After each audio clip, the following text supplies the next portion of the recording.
Belum ada Kalau kejelasan, Nggak ada itu Bang Firman. datanya Belum ada mana. kejelasan ya, saya harus belum ada sampaikan kejelasan. Oke, bahwa berbagai otoritas sudah saya boleh insert mengatakan. nggak ya? Sebentar, Dokter Tifa.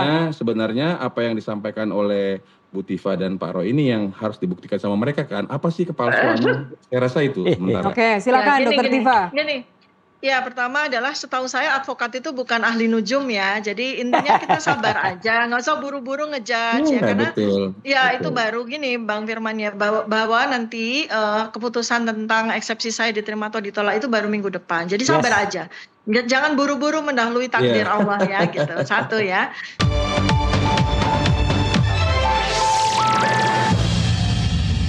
Dan menariknya, kemarin memang Hakim Tunggal itu sempat mengakses data milik Dian Sandi itu dari komputer yang netral, dari komputer PNJS, Pengadilan Negeri Jakarta Selatan. Dan ternyata data itu masih utuh.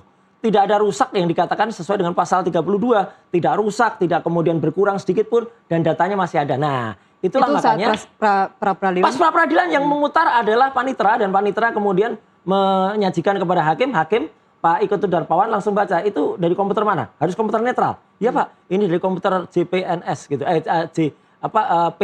Pengadilan Negeri PNJS, Pengadilan Negeri Jakarta Selatan. Oh, bagus. Ini hakim ini cerdas banget gitu ya. Jadi menurut saya moga-moga hakim yang sama ini ya. Ini ingat ya, Pak Iko Darpawan itu hakim yang menolak ya PK untuk Sylvester Matutina.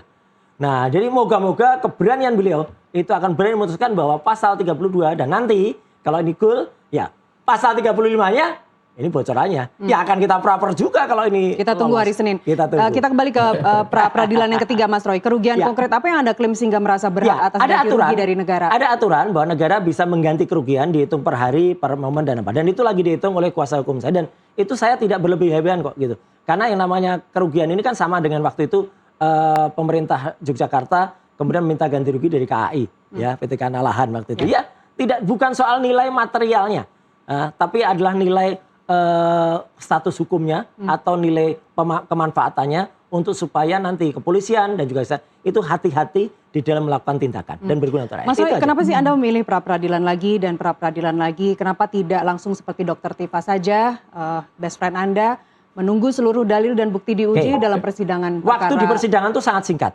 Saya tentu tidak akan berani expect ya kalau misalnya nanti Jokowi dihadirkan, kemudian Dokter Tifa ini sudah menyiapkan bagus banget nih, ada sekitar ratusan pertanyaan. Tapi apa mungkin itu dilakukan? Nah, 2000 pertanyaan. Ya, termasuk nanti Jokowi harus ngetik pakai mesin ketik itu. Ya, sama enggak gitu? Iya, karena kan dia mau mencontohkan mesin ketik. Nah, nanti ada peragaan, wah itu hebat banget tuh kalau terjadi. Dia akan mesin. Tentu saja waktunya tidak akan cukup. Ya, makanya kita ambil di depan daripada nanti semuanya ditaruh di sidang seperti yang Dokter Tifa katakan, kita taruh di depan dulu. Jadi ini sebenarnya anggaplah kami ini seperti kendaraan yang double gardan.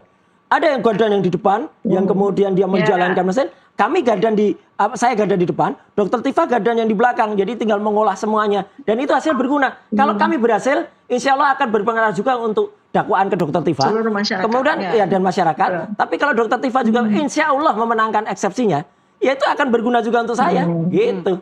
Sama. Jadi kayak kita menjalankan dua hal yang berbeda dalam satu waktu. Eksepsi kan sudah ditolak ya, Dokter Tifa ya? Belum ditolak. Belum. Itu kan jawaban jaksa. Belum ditolak. Baru tanggapan. Jadi prosedurnya itu ya sidang pertama kan surat dakwaan ya dibacakan dan itu. Kemudian yang kedua ini juga jadi bahan buat Mas Roy ya, bahwa ternyata banyak sekali prosedur-prosedur dan hal yang cacat di situ kan. Lalu kemudian ini jaksa ya, jaksa yang bilang bahwa eksepsi Anda cacat logika. Jadi apa sekarang strategi? Bukan, kebalik. Dokter Tifa mengatakan yang dikatakan jaksa itu banyak yang cacat. Lanjut Dok. Ya mereka mau menanggapi apapun. Jadi gini, surat sidang perdana itu adalah surat dakwaan. Sidang kedua sudah berlalu, itu adalah saya mengajukan eksepsi. Lalu sidang ketiga yang baru saja berlalu kemarin memberikan tanggapan. Tapi dari 3 sidang itu saja sudah kelihatan sekali betapa banyak cacat prosedur dan cacat formal gitu ya. Jadi ini menjadi bahan untuk Mas Roy gitu kan, diolah di dalam rapid. Jadi mungkin rencananya Mas Roy mau 5 mungkin bisa 14 atau 20 rapid ini nanti. Jangan dibocorin Dok. Dari sidang saya gitu kan. Jadi kami ini saling bukan sekedar double garden lagi, 4-wheel drive juga gitu. Betul, iya. Kita sama-sama ibarat kata kita sama-sama membuldoser cacat prosedur dan cacat formal yang selama ini sudah kita lakukan dan tidak ada fasilitasnya kan kecuali pra Ah, peradilan ya. Nah, persis. saya sangat mendukung itu dan Oke. memang kita juga saling berkomunikasi. Nah, di sisi saya maju kepada sidang juga itu ada keuntungannya untuk Mas Persis, Roy gitu. iya. Jadi dua-duanya jujur Baik. kita jalankan secara Baik. full wheel drive, double Secara ganda. Oke, Mbak Flora, sejauh mana ya hasil dari pra peradilan 1 dan 2 Mas Roy itu akan mempengaruhi pokok perkara Dr. Tifa? Ya, kalau misalnya berkaitan dengan upaya pasca penangkapan penahanan, itu kan kaitannya sama Sudah pribadi tersangka nih Pak Roy. Nah, tapi kalau misalnya kaitannya sama penyitaan, maka penyitaan itu misalnya dinyatakan misalnya tidak sah, makanya itu akan berpengaruh kepada alat bukti atau barang bukti yang diperoleh sebagai hasil dari penggeledahan penyitaan. Itu dianggap tidak sah juga, begitu sih. Nah, kalau misalnya nggak sah dan kemudian barang bukti alat bukti itu digunakan juga untuk perkara Dr. Tifa, maka itu juga harusnya dikesampingkan oleh hakim. Kalau pertanyaannya saya ubah, sejauh mana hasil pra peradilan pertama dan kedua Mas Roy akan berpengaruh terhadap hasil dari pra peradilan ketiga nanti? Misalnya penangkapan penahanan itu berkaitan sama ganti rugi secara subjektif ya kepada Mas Roy aja. Mungkin kalau ganti kerugian iya gitu ya. Nah, ganti kerugian kan berkaitan dengan penangkapan penahanan atau upaya paksa yang dianggap tidak sah tersebut. Jadi kan itu hanya berkaitan sama Pak Roy aja, Bu Dr. Tifa kan tidak mengajukan, maka kemudian tidak ada pengaruhnya. Kecuali tadi kalau misalnya alat buktinya digunakan hal yang sama, gitu. Oke, tidak ada pengaruhnya ya, maka itu bisa sama-sama mengaruh, ya betul. Baik. Izin Mbak Nas, mungkin aja gini, mungkin kalau yang soal penangkapan penahanan enggak, tapi kalau yang pasal 32, insya Allah kalau itu ada hal yang baik, seperti tadi Dr. Flora katakan, itu akan bisa kemudian tim hukum Dr. Tifa kemudian memanfaatkan itu dan ngambil sebagai jurisprudensi.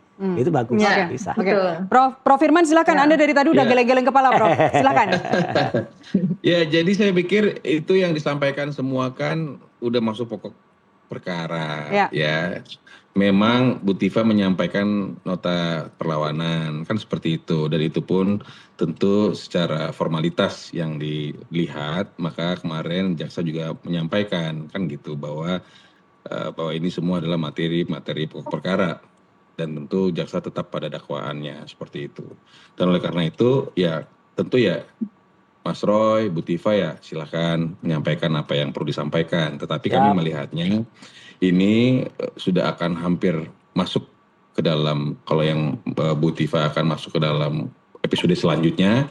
Begitu juga Mas Roy, mungkin kalaupun memang diberikan di saat ini, kita nggak tahu ya nanti apa keputusan dari hakim tunggal, tapi kita hargai seperti itu. Karena kenapa? Tentu yang paling menarik adalah bagaimana membuktikan apa yang menjadi dakwaan yang disampaikan oleh pihak JPU seperti itu. Jadi kalau disampaikan tadi akan istilahnya begitu banyak pertanyaan sebagainya tidak bisa dihentikan, itu tidak seperti itu. Saya harus luruskan, di situ kan ada hakim yang akan menjadi penengah nanti. Beliau juga akan, majelis hakim juga akan melakukan mengatur lalu lintasnya. Juga ada jaksa sebagai pengendali perkara, itu fungsinya. Jadi ini perkara ini tidak dilepas kepada Bu Tifa, namun Bu Tifa, Pak Roy memiliki hak nanti pada saat mungkin pembelaan seperti itu. Kalau pada saat nanti pihak jaksa, tentu jaksa akan ya kalau memang sudah keluar substansi atau tidak sesuai dengan hukum acara, ya tentu akan diajukan keberatan seperti itu. Jadi maksud saya tidak seperti yang disampaikan, tapi saya menghargai apa yang disampaikan sebagai bagian daripada informasi. Tetapi yang saya ingin sampaikan adalah tentu ini persidangan Bu Tifa, persidangan Pak Roy kan gitu, bukan persidangan Pak Jokowi. Walaupun Pak Jokowi nanti sesuai dengan mekanisme akan diundang seperti itu, akan menyampaikan seperti itu kan. Jadi tentu kita harus hargai itu semua karena apa yang disampaikan sama Bu Tifa sama Pak Roy pun kan juga mekanisme. Mekanisme. Ya, oke, siap. Saya catat tuh kan mekanisme seperti kan. Jadi saya pikir itu yang kita harus hargai dan ya kita lihat aja. Karena saya juga benar-benar tertarik dengan apa yang akan disampaikan sama Bu Tifa terkait apa keahliannya seperti itu. Karena tentu saja tersangka dan terdakwa boleh saja diam, boleh saja menyangkal, dan itu mungkin dilakukan akan dipergunakan. Dan oleh karena itu nanti jaksa yang akan membuktikan. Boleh saja nanti dibikin bagaimana ini datanya masih ada kok segala macam. Tapi kan kita harus lihat kok bisa Pak Jokowi yang mana memiliki ijazah asli dan benar, kok dibilang ijazahnya palsu kan gitu nih. Jadi maksud saya belum ada kejelasan. Nggak ada itu. Sebentar, kejelasan ya, belum ada kejelasan. Oke. Bahwa berbagai otoritas sudah Saya boleh insert mengatakan. nggak ya? Sebentar, Dr. Tifa. Sebenarnya apa yang disampaikan oleh Bu Tifa dan Pak Roy ini yang harus dibuktikan sama mereka kan, apa sih kepalsuannya? Saya rasa itu sementara. Oke, silakan Dr. Tifa. Gini. Ya, pertama adalah setahu saya advokat itu bukan ahli nujum ya. Jadi intinya kita sabar aja, nggak usah buru-buru ngejudge ya, karena betul. Itu baru gini Bang Firman ya, bahwa nanti keputusan tentang eksepsi saya diterima atau ditolak itu baru minggu depan. Jadi sabar aja. Jangan buru-buru mendahului takdir Allah ya gitu. Satu ya. Kemudian yang kedua, anyhow ya, saya sudah sampaikan juga pada sidang saya yang pertama, pada saat itu hakim sudah mengajukan kepada saya kan untuk restoratif justice atau perdamaian atau plea bargain, kan ketiganya saya tolak. Artinya apa? Artinya saya ini mengikuti aja jalan takdirnya ya.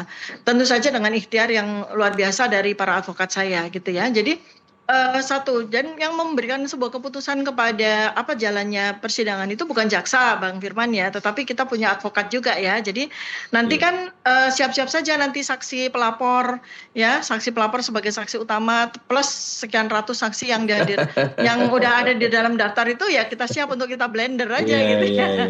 Kami sudah siapkan sekitar 2.000 pertanyaan ya, karena kan kita belajar juga. Jadi sama-sama, maksudnya Bang Firman mungkin juga menunggu sidang, saya juga. Intinya kita ikuti aja. Akan sangat menarik ya. Kalau eksepsi diterima ya sudah, nanti kita lihat dari sidangnya Mas Roy. Kalau misalnya ditolak pun juga kan kita sudah lebih dari siap insya Allah. Dengan izin Allah ya. Saya lanjut ke Prof Firman dulu Prof. Saya ingin menarik ini ke Anda sebagai kuasa hukum Pak Jokowi ya. Saya ingin menarik ini ke posisi hukum Pak Jokowi seperti apa. Sejauh mana hasil dari pra peradilan pertama dan kedua akan memperkuat posisi hukum dari Pak Jokowi dalam menghadapi gugatan prosedural dari Mas Roy? Jadi kalau untuk Prapit kan itu adalah proses formal ya. Jadi artinya hal-hal administratif mungkin sudah kita bisa pahami juga mengenai penangkapan, kemudian penggeledahan dan penahanannya kan juga sudah disampaikan oleh hakim tunggal seperti itu. Dan mengenai yang kedua itu tidak sah. Ya, dan mengenai yang kedua pun kan kami sampaikan itu adalah pokok perkara dan kami melihatnya kok kayaknya nggak akan ada hasil yang baik seperti itu. Tapi saya serahkan kembali kepada hakim tunggal. Nah, yang untuk yang ketiga memang itu dimungkinkan karena memang KUHAP memberikan fasilitas itu.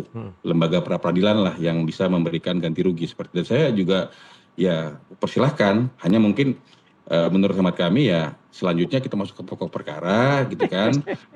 karena apa yang disampaikan sama Mas Roy mengenai Prapit juga tidak membatalkan apa yang sudah kita tahu pengadilan. Saya rasa demikian, Mbak. Oke, yang penting hadir ya nanti di persidangan ya. Pasti ada. Dan gini, enggak, saya mau apa adanya.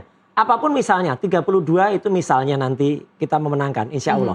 Juga tidak begitu saja terus kami nggak masuk persidangan, enggak.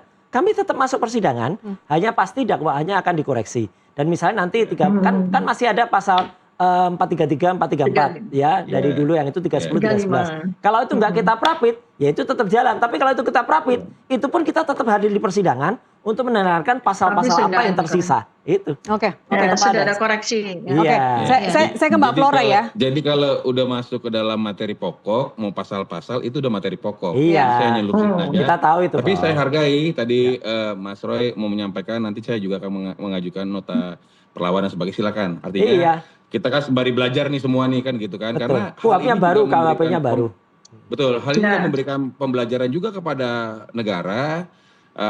Karena tentu sistem peradilan terpadu ini kan terus dikoreksi. Setuju. Saya juga baru beberapa saat lalu mendapatkan informasi dari Kementerian Hukum juga memberikan ada turunan PP, ada perbaikan dan sebagainya. Jadi saya pikir ini suatu hal yang baik buat kami gitu kan.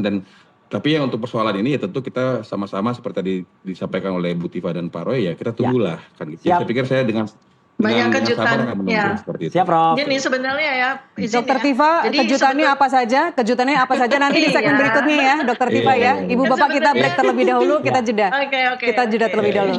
Oke.